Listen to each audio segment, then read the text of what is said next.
Hello and welcome to part three of what was originally a one-part podcast, but it's now three parts. Then two. Uh, yeah, that shows you how either we're rusty or this is a very big book. Big And book. it is a big book. It is a Claro. big book. Claro. And I'm looking forward to the next one. But so today we're just going to be wrapping up the book. So we've got the last scenario, Pursued by the Harvestman, which is probably my favorite of the lot. Then we're going to take a look at Operation Valentine, and then we wrap it up with what's coming next and the Dresden Defiant. So, Pursued by the Harvestman. Let's get straight into it. So this is after everyone has discovered that there's now a serum that's being used by the Axis powers that Zogling created. Is it a doctor? Is it Professor Zogling? Von Zogling, anyway. Yeah, It seems like he should be a professor because nobody says mad doctor, do they? They go mad professor. But so Zogling, again, it sounds like an orc. But Zogling, he has created a serum so that they can actually create their own totem core rather than rely on what was left over from the rift in Dresden. So they've got these ones. So now everyone's found out about it. You've got the shattered remnants of Operation Touchdown. You've got the 109th Airborne now trying to get out of there. They're trying to meet up with what's the elements of Operation Valentine, all the other forces. And so their aim is to get back to France. But in the meantime, they are now also being chased by the Totem Corps.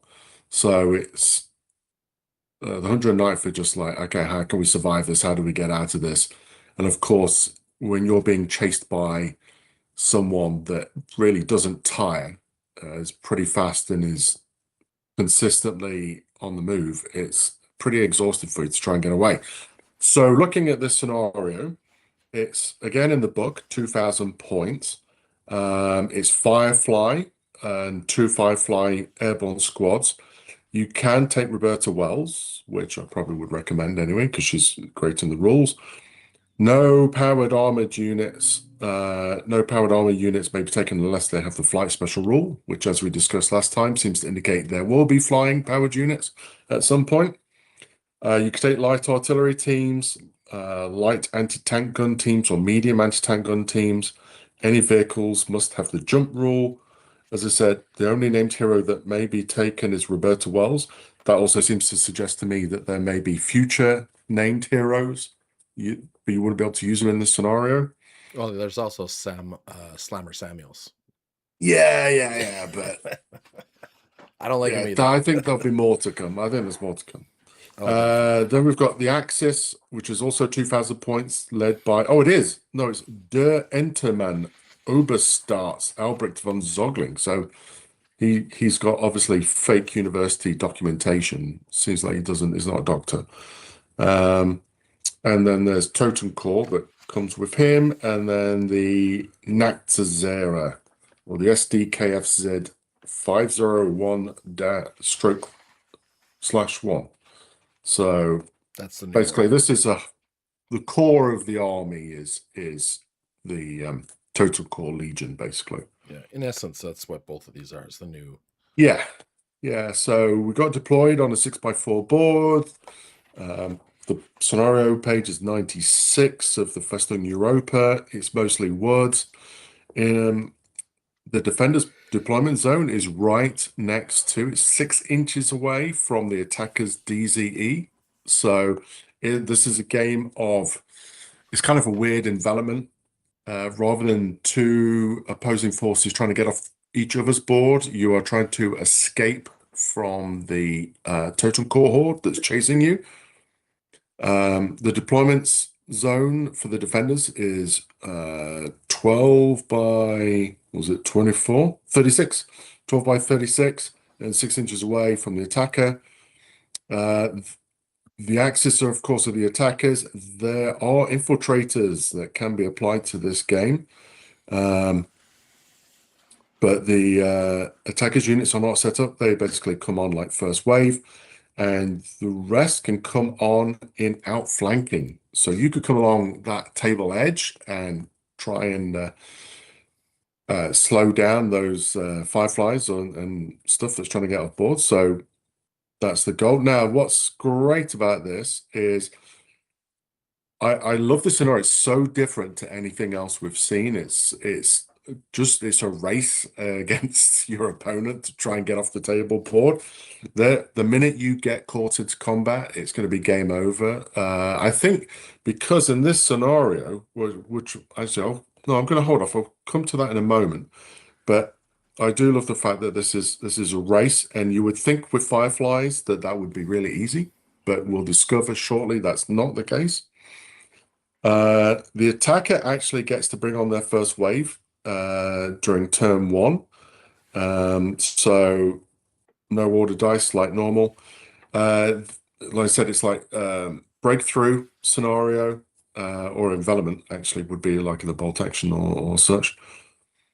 Now, this is what's interesting. The defender's dice or their rift dice are set to exhausted. So, which means, as I understand it, that you cannot use flight Correct. because they're exhausted, which means you have to run until maybe a couple of turns in when you've re-rolled those dice and managed to get one or two going again. There's also, you missed The, in the first turn. This is the yeah, yeah. only scenario I've ever seen that in first turn, in first wave, you can assault. Yes, yes, that's a big thing. Yeah. So if you're a bit of a muppet and you leave your forces too close, now you've got to be a bit of a, I mean, it depends what you're using. If it's totem core attacking, you've only got an 8 inch. Yeah, but But my that's not to the say, defender's deployment is 6 inches away. yeah. Well, yes, yes. I'm assuming you would probably try to set up as much as 18 inches away as possible. Yeah. But those lovely Shrekwolfen are pretty fast. So it's going to be pretty hard to get away from them. And Totencorp do have infiltrate. Yes, they do. Yeah, yeah, So absolutely. So you they could could, set up as the blocking lines. American, end up starting up surrounded. Yeah, I think it's going to be one of those scenarios where basically you try and buy time and then hopefully get your rift dice running and get the hell out of Dodge. Um, okay, so yep, so this goes on to turn 6, and then you roll to see if it goes on any further. Now the attacker scores 3 victory points for each new totem core unit generated, basically because of the corpse harvest, in essence, because of the Nact Zera, um, which triggers the destruction.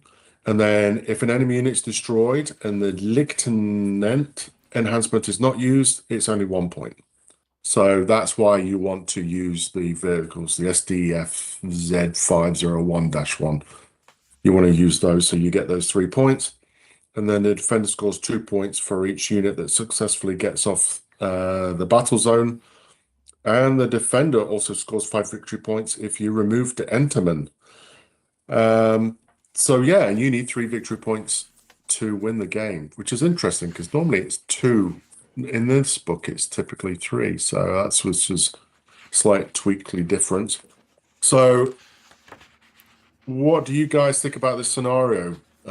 From my perspective, I love this one. I'm really looking forward to giving this a shot. Sean. Yeah, I think this is another good one to try. So you get 2,000 points Yeah, of access, and about 700 of that is mandated to be the zombies and the harvestmen. yeah. So that's cool. And were they allowed to outflank? Yeah, Yeah, yeah. Anything can outflank. You just choose to put half in reserve and half on in the wave 1. Yeah, so you put your fast movers coming on normal and get the slow guys towards the end, but you do want to get those machines in action, converting people into zombies as quick as you can. So maybe split them up. But I think it's Yeah, fun because it really creates a chase scenario because you just got to get off the table. So yeah. put in to slow them down and try to get the machines onto them to convert them. I think this is it'll be neat to see I can't even imagine how it plays out without trying it. It just sounds super interesting that way because it's so different than what we normally see. And there's one other thing I just noticed as well is that when the allies are rolling their riff dice, they actually have to re-roll successful riff rolls. So Yeah, they don't want them flying in this. So if you do fly, yeah, they're really a bonus. It's really a bonus. yeah. Well, If and you can it's fly, you get the heck out of there. and the idea is this is them running away from Dresden, right? They're tired, they're out of fuel, everything. Like this is the story Yeah. behind the scenario. So I kind of like that Yeah. limitation.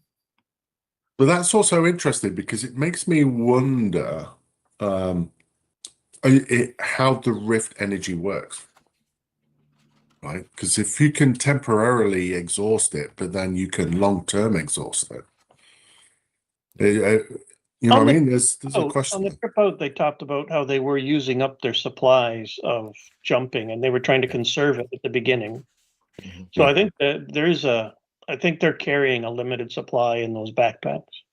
Right, Yeah. right. Which is interesting that it's not like nuclear power that it just keeps going.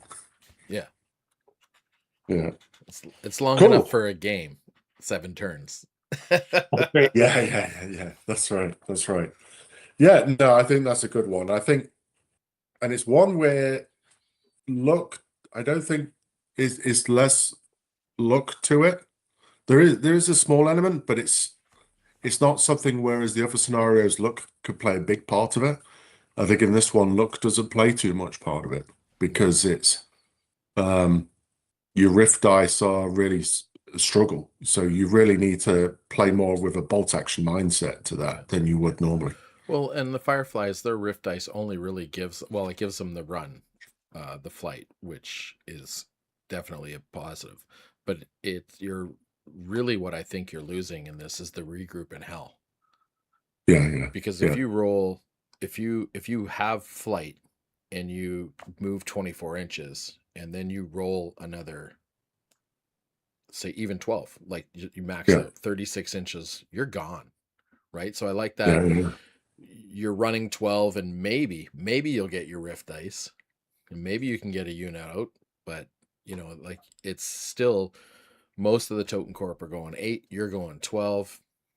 You should be able to stay in front of them. It's just going to be what this game and bolt action is all about. Dice order that could Yeah. that decides hundreds of games because we don't have the Yugo Igo system. So I think that's what makes this scenarios like this really work because you Mhm. can't, like, you don't have to worry about Americans get turn 1 and they all at the high port just screw off and run, right? Like Yeah. you're maybe the Americans don't get their first dice until after the 6th pull, so Yeah. I think that's the dice mechanic really makes scenario games like this viable and replayable, Hmm. right? Like you Yeah. can play this 5 times in a row, and even if you use the same strategy, if the dice come out differently, you're not just relying on the actual combat dice, but the order of activation is going to be crucial as well. Yeah. Yeah. Especially Cool. with Okay. K47 having the guts die. Yeah. Well, that's the scenario. So I think now we look over Operation Valentine, the end of Valentine. Yep, this is what was going on. The book picks up at July 30th. So this is what was going on all kind of simultaneously with what was going on with Touchdown back further to the east. And so now it picks up with the U.S. forces just having split.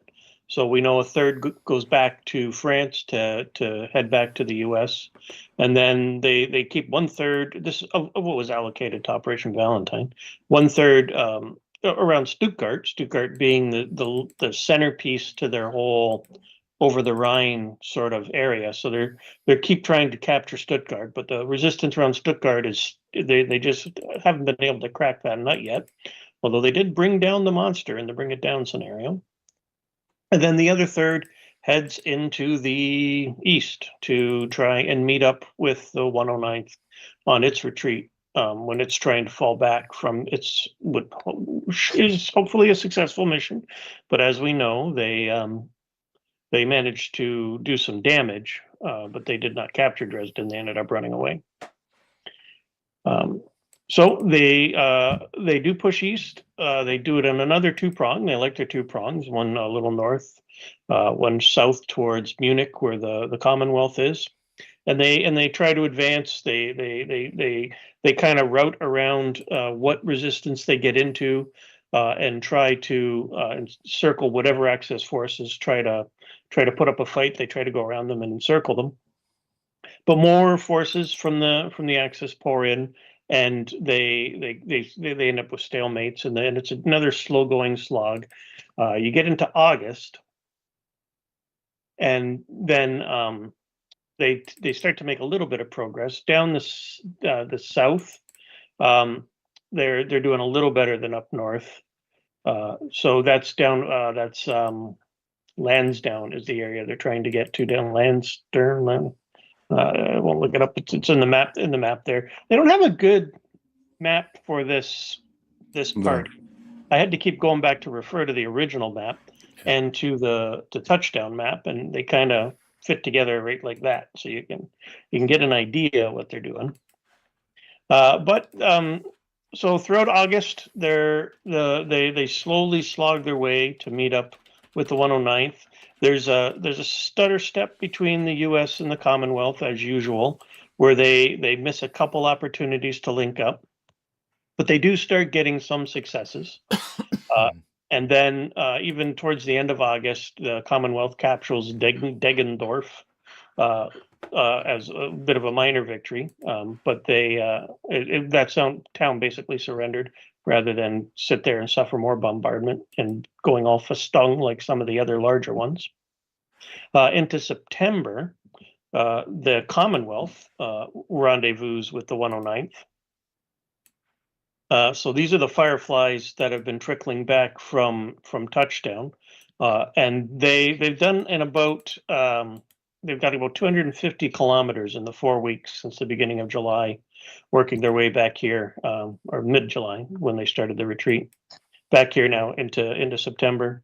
So they did that because, remember, the partisans, the Czechoslovakian partisans, were there to help them, guide them through, give them food and supplies, and get them on their way. And that's where we run into that scenario we just went through. Happens about here, and then comes the big counterpunch, where the avalanche of zombies reappears, and these are Fireflies and more Russians and just fresh stuff. And it's coordinated because also the Stuttgart also then makes a bit of a push too. They go from full defense to offense, and they sort of break out and start sallying forth into the forces to the west. So the original plan, as they've linked up, they started to get their Fireflies back, but they're still losing key towns to the east of Stuttgart. So they just keep redrawing the line as they're slowly pushed back by this wave of zombies and all the strong Axis attack. So the road to Nuremberg is cut off. So now where they keep trying to encircle the Axis, the Allies keep having to fall back as important little key bits are caught in the east, and then they eventually have to fall back beyond Stuttgart as well.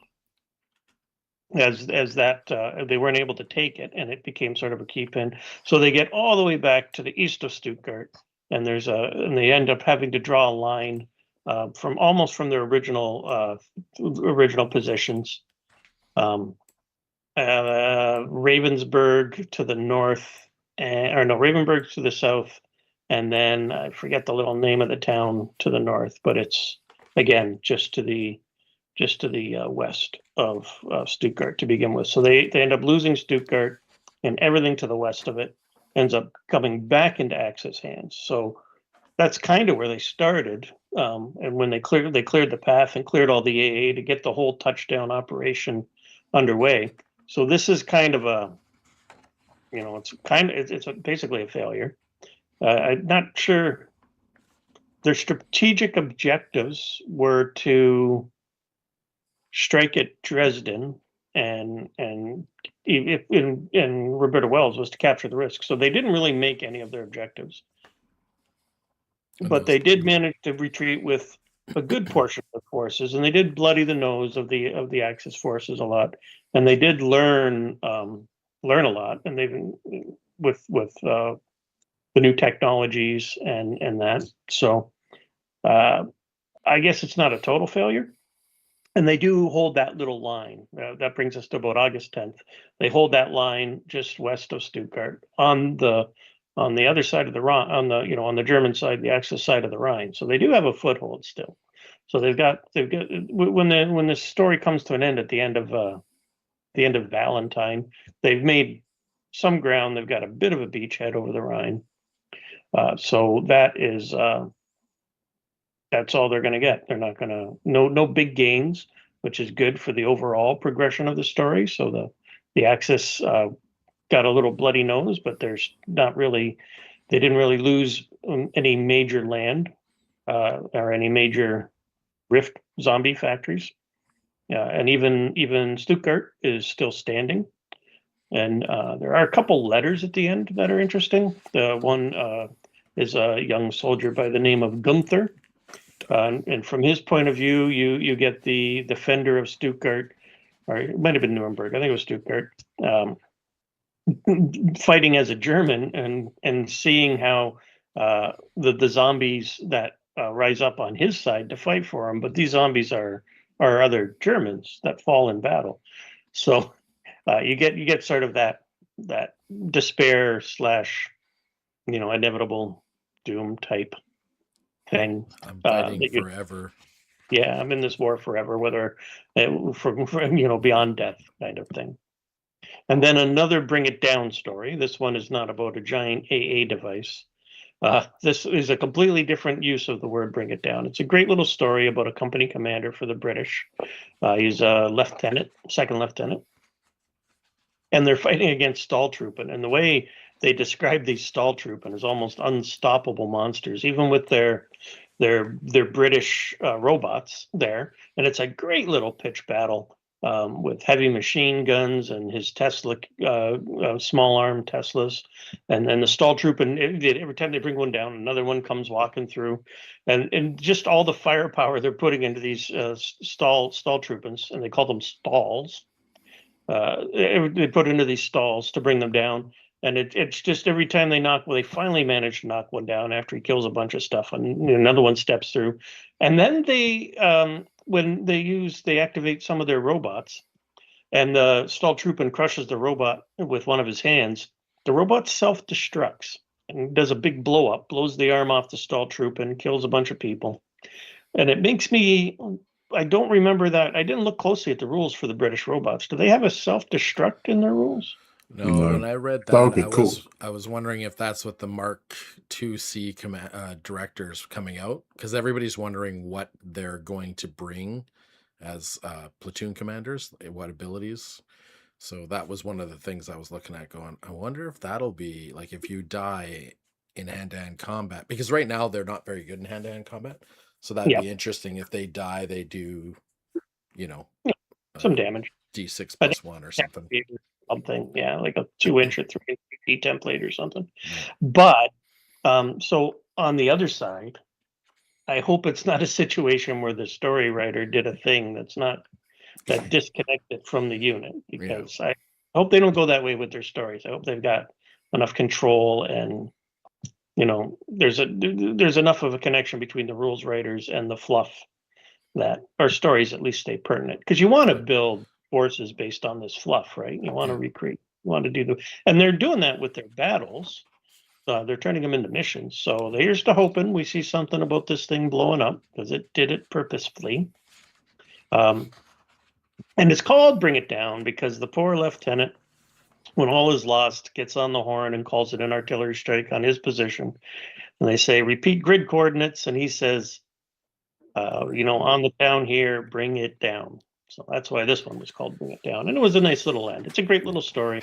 If you're going to read one story, then read the Necromobilization Conference. But if you're going to read two stories, then definitely read the one with Roberta Wells in The Harvestman. But if you're going to read three stories, then also read Bring It Down.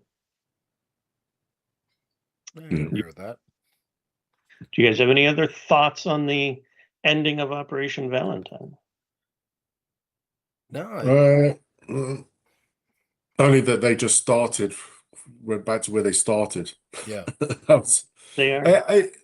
The other thing for me is it adds another picture that there must be so many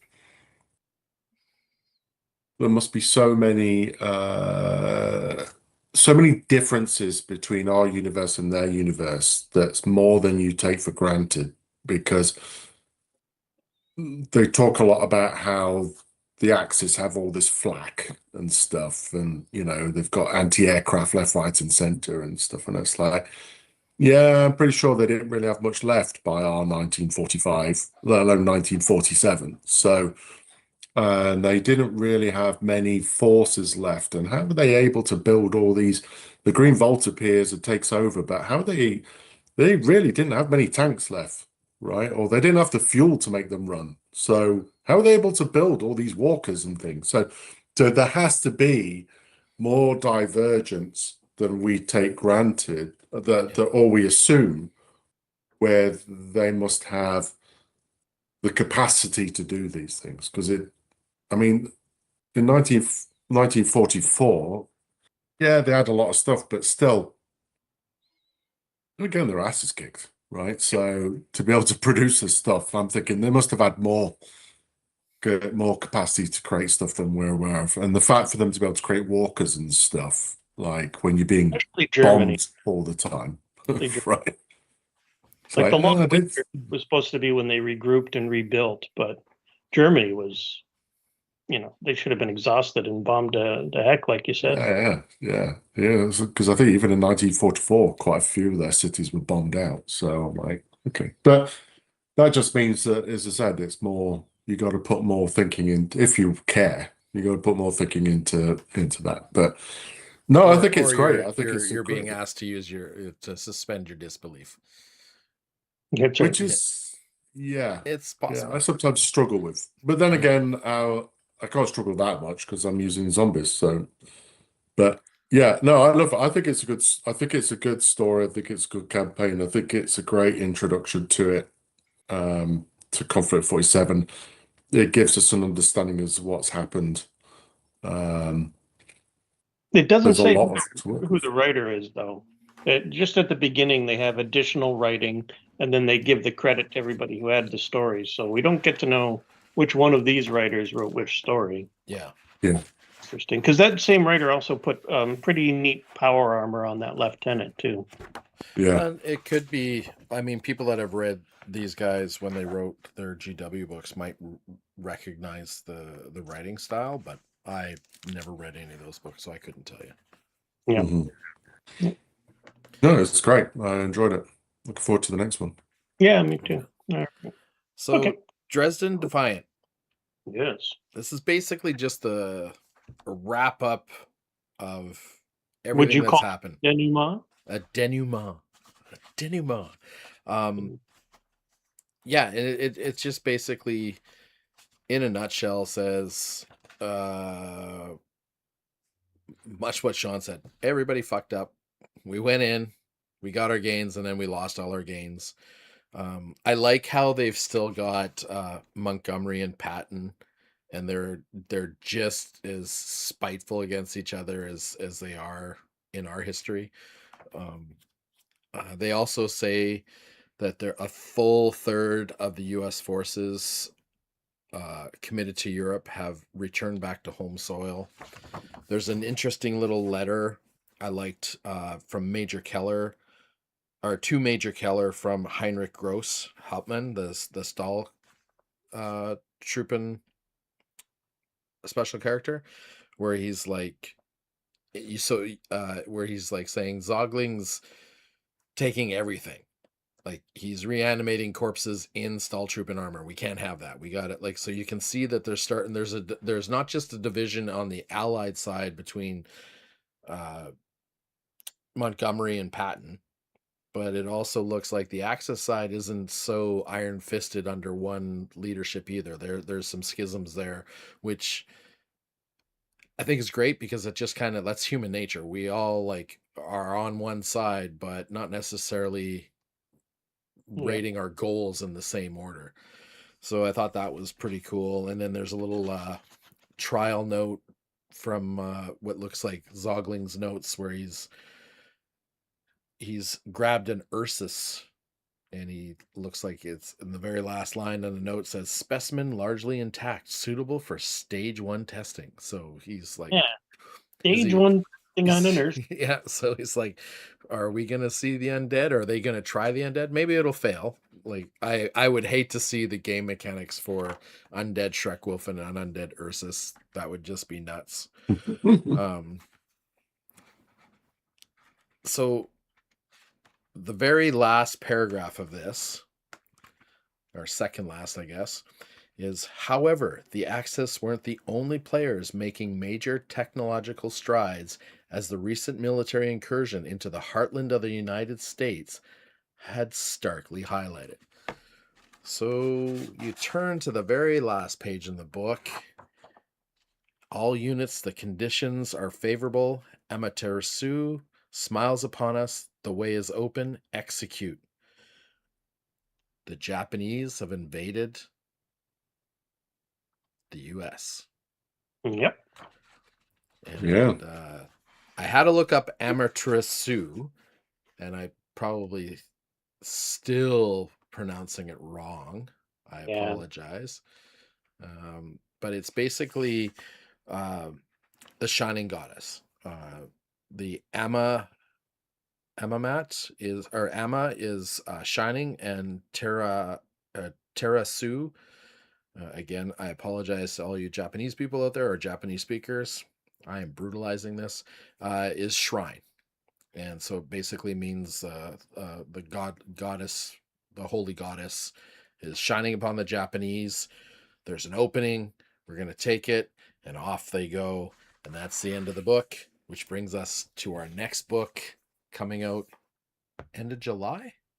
Nice. No, I think it's August. No, it's going to be July, August. Is it like September, October time? Oh, that's a long way Because away. July is the Commonwealth Plastics and the Soviet Ursus bears. So and there's no book with that. And then, so it'll be 3 months after that. Yeah. So end of October. I got it right here. The plastic Mark 1s, Mark 2s. Oh, that'll be good. Yeah. But no book. No book. Because they'll be doing the Japanese releases, and there's no Japanese releases confirmed yet. Exciting to see what's coming up with them.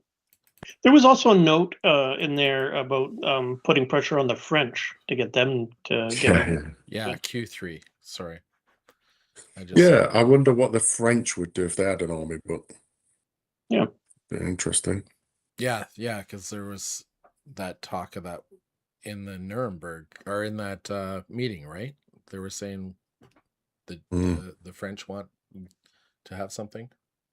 What about the Vichy French? They're the Axis. So what is Q3? It'd be Japanese, that's all we know. No, but what is the dates for Q3? Is that September, October, November? Yeah, September, October, November. Yeah. December. Q2. That's Q4. Yeah, no, October, November, December is Q4. So, but September, August, July is Q3. Yeah. So sometime between July and September, Invasion America will drop. Yeah. And then Q4 is the next unnamed volume. So I can't imagine. I mean, by the end of the year, we're going to have 2 more books. Oh, wow. Which is quite exciting. Well, unnamed, but I mean, it has to be. Number 3 is unnamed. The next one is Invasion America. So it'll be the Japanese and the US. And I imagine number 3, the third book, is going to have something to do with the Soviets, because that Q4 is when they're expecting all the Soviets to drop. Maybe something in the Pacific too, Yeah. on the islands or what have you. The British versus like the Commonwealth versus the something. Yep. Well, the Soviets are over on that side too. Because this covers Europe up till October. So now we'll go to the US and cover it from July till probably October. And there'll probably be a big portion of Japan in that. Yeah. In the islands. Interesting to see what they do with Pearl Harbor. Well, that happened, 2 right? years Yeah. ago. No, I know, but I wonder if they're gonna Because change it a little bit, so that the Well, it actual for the looks- Japanese has enough Yeah. ships to do what they're doing. Because by 44, 45, the Japanese Navy is hurt. Well, the Americans get to Iwo Jima, right? Yeah. They get to Iwo Jima, but they get defeated there. So, but like I say, we don't know How things are diverging. Yeah.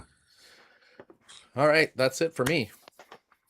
okay. Yeah. This will be a short one, guys. We didn't want to make the last one an hour and a half, so we're making this one Half an hour. half an Yeah, for hour. now. Yeah. Nice little one. Nice little soundbite at the end for Invasion America. Okay, so with that, we wrap up 3 episodes, and we will see you next time. Yeah. Keep Feel an free eye. to put comments if you don't like us going through these books. We're not going to read them because we don't read the comments. But maybe other people will be able to, commiserate with you because we're going to do another one for the next book. Oh, heck yeah. Absolutely. All right. Okay. Thank you, gentlemen. So-